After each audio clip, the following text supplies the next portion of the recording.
When John Krasinski showed off his new family dramedy If at CinemaCon in Las Vegas in April, a video preview featured star Ryan Reynolds calling it a live-action Pixar film. And he was not wrong.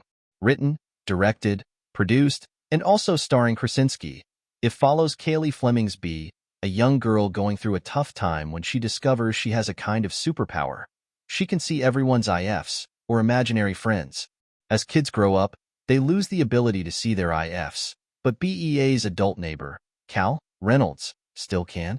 Together, Bee and Cal strike up a friendship and go on an adventure together to try and reconnect IFs with their kids.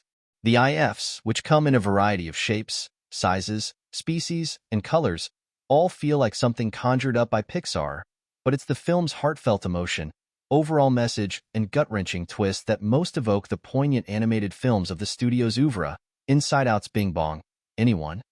Audiences who saw the Paramount film early took to social media to share that they were sobbing or put through the entire emotional spectrum, and that's in large part due to the film's ending. Look away now to avoid massive spoilers. It begins with the revelation that BEA's mother died of cancer sometime in the not-so-distant past, and to make matters worse, her father, Krasinski, is currently hospitalized while he undergoes some sort of major heart surgery. This trauma is what leads to her seeing imaginary friends again. Her journey with Cal to reconnect IFs with humans leads to healing and growth, and some very teary reintroductions, especially between Steve Carell's character, Blue, and his now-grown child, Jeremy, played by Bobby Moynihan. But it's the film's one-two punch of an ending that really brings the waterworks.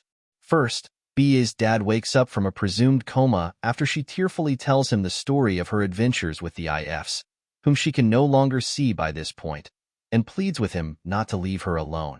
Then, after her father has been discharged from the hospital and they're packing their belongings to return home, Bea comes across an old crayon drawing she did when she was younger, which features her and her parents standing next to a clown named Calvin. In this moment, Bea realizes that Cal was Calvin, her very own imaginary friend that she had forgotten, and, like any good if, he had been helping his child in her time of need.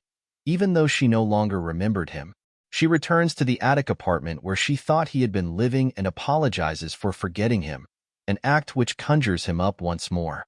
The two share a hug and are finally reintroduced like Blue and Jeremy were earlier in the film. The film isn't done there, though. One final twist provides a very welcome smile for audiences to walk out of the theater with. Throughout the film, Cal repeatedly trips over the invisible if, Keith, voiced by none other than Brad Pitt, in something of a running gag. An incredulous Cal at one point utters, "What kind of kid creates an invisible if?"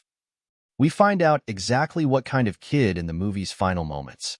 When Krasinski's character and Bea return home, he immediately trips over something.